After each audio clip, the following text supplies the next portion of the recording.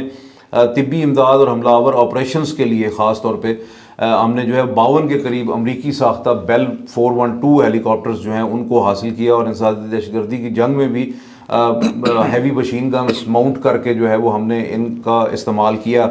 France سے 2009 میں پاکستان نے یورو کاپٹر فینکس جو ہیں وہ بھی فینک ہیلی کاپٹر بھی حاصل کیے. 37 کے قریب اس وقت وہ آرمی ایویشن کا حصہ ہیں. اور اٹلی سے 2017 میں اگسٹا ویسٹ لینڈ AW139 ہیلی کاپٹرز جو ہیں یہ basically search and rescue missions کے لیے خاص طور پہ پاکستان آرمی میں شامل کیے گئے اور 21 کی تعداد میں تقریباً جو ہے وہ یہ اس وقت پاکستان آرمی ایویشن میں ہیں.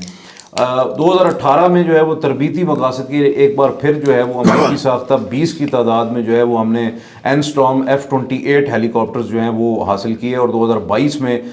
روس سے 4 گن شپ ہیلی کاپٹرز یہ ہیوی ڈیوٹی گن شپ ہیلی کاپٹرز ہیں جو MI-35 M3 ان کو کہا جاتا ہے یہ ہم نے جو ہے وہ انڈکٹ کیے. لیکن کیونکہ ان کا حجم بہت بڑا ہے ہمیں اسمارٹ اور ایجلٹی والے اچھی مینووربلٹی والے ہیلی کاپٹرز جو ہیں وہ درکار ہیں کیونکہ روس کا کیونکہ حجم بہت بڑا ہے بہت بڑا ملک ہے تو اس کے جغرافی ٹاپوگرافی اور ٹرین کی وجہ سے وہ ہیلی کاپٹرز تو کامیاب ہیں. لیکن پاکستان کے اندر جو ہے وہ آپ کو بہت لائٹ ویٹ اور زیادہ مینووربلٹی کے ساتھ چست قسم کے ہیلی کاپٹرز چاہیے. تو اس کے لیے پھر ہم نے جو ہے وہ جولائی 2020 میں جو ہمارے پہلے سے گفتگو چل رہی تھی اس کو ہم نے معاہدے کو حتمی شکل دی اور پاکستان آرمی میں جو ہے وہ ابتدائی طور پر چند 4 سے 6 Z-10ME ہیلی کاپٹرز جو ہیں ان کو 2 اگست 2025 کو جو ہے وہ ہم نے باضابطہ آرمی ایویشن میں شامل کیا ہے. بالکل اس میں جو مختلف دہشت گردی کے خلاف آپریشنز ہوئے خصوصی طور پہ اگر ہم یہ پاکستان کا جو قبائلی علاقہ ہے سابقہ قبائلی علاقہ وہاں پہ ہیلی بورن آپریشنز جو کیے گئے وہاں پہ SSG کے جو لوگ اتارے گئے دہشت گردوں کے خلاف ٹاپ ریجز کے اوپر جو بہت زیادہ اونچی ریجز تھیں وہاں پہ تو وہاں پہ بھی بڑا کردار رہا. خالد صاحب فوجی دستوں کمانڈوز اسلحہ بھاری ہتھیاروں اور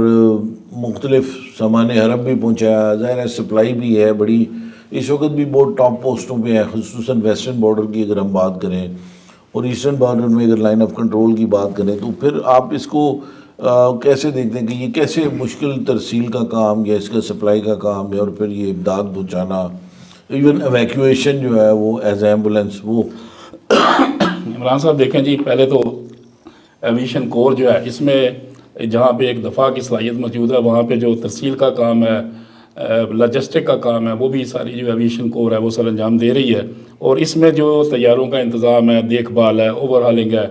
فضائی جنگی معاونت ہے، طبی امداد ہے، اسلحہ کی فراہمی ہے، جو سامان حرب ہوتا ہے وہاں پہنچانا ہے، اس کی ترسیل اور نگرانی کی خدمات بھی ایویشن کور جو ہے وہ سر انجام دے رہی ہے. اور آرمی ایویشن کے جو ایلوٹ ہیلی کاپٹر ہیں، انہوں نے سیاچین میں، گلگت بلتستان میں، آزاد کشمیر میں انتہائی بلندی پر جو کلیدی خدمات سر انجام دے چکے ہیں. اور ایلوٹ ہیلی کاپٹر سامان رسد، ہتھیاروں اور فوجی دستوں کو انتہائی بلندی پر پہنچانے کے لیے بھی انہوں نے بڑا اہم کردار ادا کیا. جبکہ کراکرم ہائی وے کی جو تعمیر ہوئی تھی اس میں بھی ان ہیلی کاپٹر کا استعمال کیا گیا تھا. اور آرمی ایویشن کور کے جو ہیلی کاپٹر ہے، خصوصاً MI-17 پیوما بیل ہے 414، اس کے علاوہ AW139 ہیلی کاپٹر ہے جن میں جنگ میں اگلے مورچوں میں کمک پہنچانے، ایندھن پہنچانے کے لیے ان کو استعمال کیا گیا. اور زخمیوں کے انخلاء کے حوالے سے بھی ان کا بڑا کردار ہے. اور اس کے ساتھ ساتھ دفاعی لحاظ سے بھی اور جہرانہ آپریشن میں بھی انہوں نے کلیدی کردار ادا کیا. جبکہ زیادہ بلندی پر لاما اور MI-70 ہیلی کاپٹر 4000 اور 6000 فٹ کی بلندی پر بھی یہ خدمات سر انجام دے رہے ہیں. جبکہ یورو ہیلی کاپٹر جو ہے وہ AS-360 یہ فینک بھی کلیدی کردار ادا کر رہا ہے. اور اس طرح جو ایویشن کور ہے اس نے نہ صرف گراؤنڈ پہ بلکہ دور دراز علاقوں میں پاکستان کی جو لاجسٹک سپورٹ ہے اس میں بھی بڑا گراں کے در سر انجام دیا. سرحدوں کے بارڈر کے اوپر بھی کلیدی کردار ادا کیا ہے. اور اس کے علاوہ دیگر جو پاکستان کے اندر آپریشن جاری رہے اس میں بھی ان کا بڑا کردار ہے. پاکستان آرمی ایویشن کے جتنے بھی پائلٹس ہیں انہوں نے میکسیمم ان کی جو صلاحیت ہے اس کو ایکسپلور کیا ہے، ایکسپلائٹ کیا ہے. اس حوالے سے کافی زبردست کام جو ہے وہ رہا ان کا. پاکستان آرمی ایویشن نے قومی اور بین الاقوامی سطح پر جو قدرتی آفات اور اس میں بڑا کلیدی رول ادا کیا. ذرا اس کے بارے میں کچھ ناظرین کو مختصراً عمران صاحب دیکھیں، آرمی ایویشن کا جو دائرہ اختیار ہے وہ تو ظاہر ہے قومی سطح پہ تو اس کی جو خدمات ہیں اس میں کوئی شک نہیں ہے. اور ایک آپ کو ٹف انوائرمنٹ کے اندر جو ہے وہ ان اثاثوں نے کام کیا ہے. لیکن بین الاقوامی سطح پہ بھی بہت سی ایسی جو ہے وہ خدمات ہیں جو کہ ناقابل فراموش ہیں. پاکستان آرمی ایویشن جو ہے وہ جیسے ہم پہلے ذکر کر چکے ہیں، کیونکہ MI-8 آپریٹ کر رہی تھی 1960 سے، اس کے بعد فیز ٹو فیز جو ہے وہ MI-17 ہیلی کاپٹرز جو ہیں وہ پاکستان آرمی کا حصہ بنتے رہے. تو اس کے اوپر جو ہے اسی کے پیش نظر 1976 میں خاص طور پہ جب موزمبیق نے روس سے جو ہے وہ MI-17 حاصل کیے، تو اس سارے سینیریو کے اندر بھی جو ہے وہ پاکستان آرمی ایویشن کے جو پائلٹس تھے، انجینئرز تھے، ٹیکنیشینز تھے، انہوں نے جو موزمبیق کا جو مختلف عملہ تھا، ان کے انجینئرز پائلٹس تھے، ان کی ٹریننگ میں بڑا اہم کردار ادا کیا. اس کے بعد 1991 میں ایک سائیکلون آیا تھا بنگلہ دیش کے اندر، تو وہاں پہ جو ہے وہ امدادی آپریشنز کے لیے کم از کم 2 ہیلی کاپٹرز اور 6 پائلٹس اور 10 فلائٹ انجینئرز جو ہیں ان کو وہاں تعینات کیا گیا، جنہوں نے طویل عرصے تک وہاں پہ خدمات سر انجام دی. مئی 1971 اور 1993 میں پاک آرمی ایویشن نے سری لنکا میں جو قدرتی آفات آئیں ان کے دوران جو ہے وہ بھرپور معاونت کی سری لنکن حکومت کی، وہاں کے لوگوں کی، اور بہت ساری قیمتی جانیں جو ہیں ان کو بچایا گیا. پھر 2005 کے زلزلے کا آپ نے خود ذکر کیا ہے، 2010، 2022 اور ریسنٹلی 2025 میں جب یہ تباہ کن سیلاب آیا ہے تو اس میں بھی پاکستان آرمی ایویشن کا بڑا کلیدی کردار تھا. اب خاص طور پہ کوبرا گن شپ ہیلی کاپٹرز کا میں ذکر کروں کہ یہ 1994 میں کوبرا گن شپ ہیلی کاپٹرز کو پہلی دفعہ جو اقوام متحدہ کا امن مشن ہے اس میں جو ہے وہ صومالیہ میں تعینات کیا گیا تھا. اور انہوں نے بڑا مشہور آپریشن ہے جی، بڑا کلیدی آپریشن ہے جو کہ ایک نہیں بلکہ 7 آپریشنز میں جو ہے وہ کوبرا گن شپ ہیلی کاپٹرز نے حصہ لیا، اور اس میں سینکڑوں لوگوں کی جانیں جو ہیں وہ کوبرا گن شپس نے بچائیں. جو باغی تھے ان کے ہاتھوں، جو لوگ یرغمال تھے ان کی جانیں بچائی گئیں. اور اس کے بعد یہی کوبرا گن شپ اسکواڈرنز جو ہیں انہوں نے سیئرا لیون میں بھی ایک بڑا اہم کردار ادا کیا قیام امن کے حوالے سے، اور مختلف متحارب گروپوں کے خلاف جو ہے مختلف امن مشن کی کارروائیوں میں. تو میں سمجھتا ہوں کہ اوور آل جو ہے پاکستان آرمی ایویشن کی خدمات نہ صرف قومی سطح پہ بڑی زبردست رہی ہیں بلکہ بین الاقوامی سطح پہ بھی، اور اس کی ایکنالجمنٹ خود اقوام متحدہ اور جو بڑے پاکستان کا تو خیر اوور آل بھی ایک بہت بڑا کنٹریبیوشن ہے اقوام متحدہ کے امن مشن میں، اور جتنی پاکستان کی شاندار تاریخ ہے اقوام متحدہ کے امن مشن میں وہ کسی اور ملک کی نہیں ہے. آج کے لیے اتنا ہی. آپ کو سے ایک دفعہ پھر درخواست ہے کہ ہمارے ویلاگ کو سبسکرائب ضرور کریں. Thank you very much. خدا حافظ.